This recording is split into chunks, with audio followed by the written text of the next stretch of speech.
memang berbeda antara pileg dengan pilkada. Pilkada sosok calon itu sangat menentukan juga. Kalau yang dijual tidak laku mau apa? Bekerja secara kuat. Jadi semuanya bekerja, jangan ada tujuan tidak bekerja. Teman-teman ini bekerja bahkan keluar uang. Ini melihatnya lakukan kan ada banyaknya para muda yang berkarya di sini ini karena sosoknya siapa jadi berkarya di pasar-pasar juga punya di DKI Jakarta. Kita tunggu hasil resmi. Yang jelas semua yang sudah bekerja di DKI nanti ada ujung pengumuman resminya. Jangan sampai juga siapapun yang menang ada gangguan kepada siapapun. Yang kalah kalau sudah saatnya memang diumumkan kalah seperti Pilpres. Kita akui yang menang sebagai pemenang, yang kalah juga ikut mendukung. Toh ini kompetisi biasa. Jadi kalau maju lagi saja.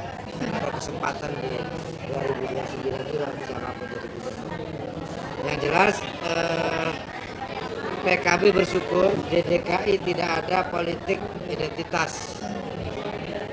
Itu penting karena Jakarta ini menjadi kota yang disorot dunia. Pilkadanya damai, tidak ada gontok-gontokan. Kalau kemudian ada dugaan penggunaan aparat, politik uang, saya yakin dimanapun tempat juga ada. Gus, ini dalam pilkada tahun ini angka golputnya itu tinggi, bahkan yang di Jakarta itu adalah tertinggi sepanjang sejarah. Nah ini kalau misalnya PKB melihat apa sih sebenarnya faktornya yang bikin golput ini tinggi? Salah satu faktornya adalah calon-calonnya memang munculnya dalam tanda kutip ya tidak alami juga, tidak alami dari proses yang ada di bawah. Selalu ada saringan-saringan formal maupun tidak formal yang kemudian bagi warga DKI itu pilihan-pilihannya tidak menarik. Orang DKI kan kelompok terpelajar. Dan sebab itu angka golputnya pasti akan tinggi karena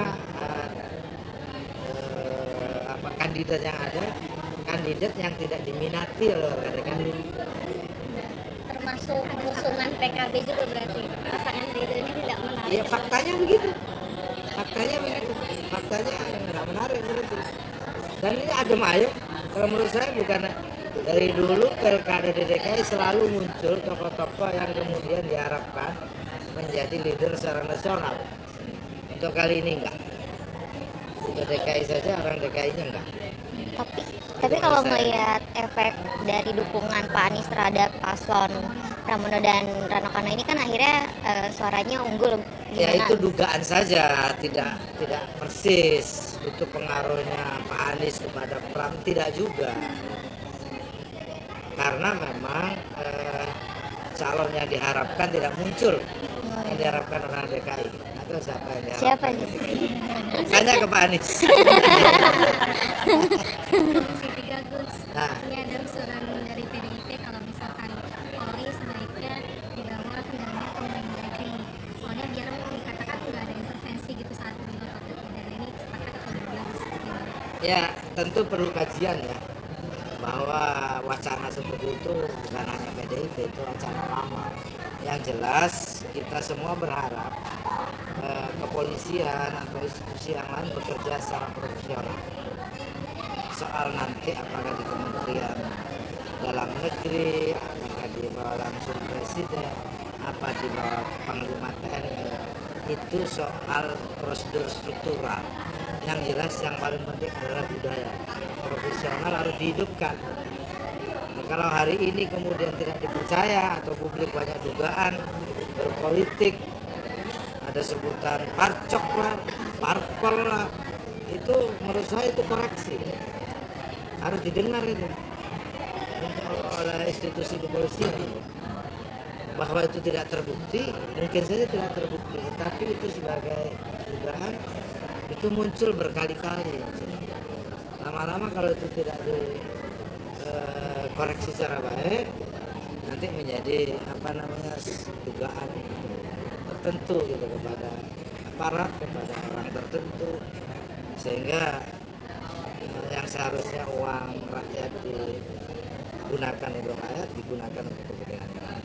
Berarti soal partai coklat ini menurut Gus apakah ini maksudnya hanya pura-pura rame-rame saja saat pilkada ini atau ini tuh sebenarnya layak juga untuk didalami gitu? Saya belum saya belum menemukan secara akurat, tetapi bahwa indikasi-indikasi itu setidaknya omongan-omongan itu tuh muncul.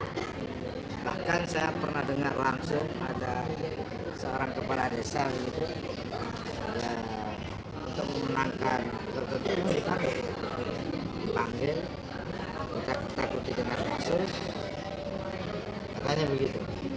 Yang sampaikan ke saya soal benar atau tidaknya itu bagian yang saya dengar saja. Tetapi yang patut kita ini bukan soal benar dan salahnya, tetapi itu bagian dari koreksi gitu. Jangan sampai juga menjadi musuh bersama. Kemudian institusi yang harus menjaga keamanan, institusi yang menjaga ketertiban ternyata tidak buat tertib, itu kan bahaya. Hari ini mungkin bisa ditangani, suatu saat yang bisa ditangani akan terjadi masalah. Lebih baik menurut saya koreksi saja secara internal, perbaiki, lakukan evaluasi supaya tidak lagi berpolitik ini pemainnya partai-partai, dan juga partai-partai jangan tarik-tarik, jangan ditarik-tarik institusi itu menjadi institusinya partai, siapapun partainya. Dan PKB akan dalam posisi menghormati profesional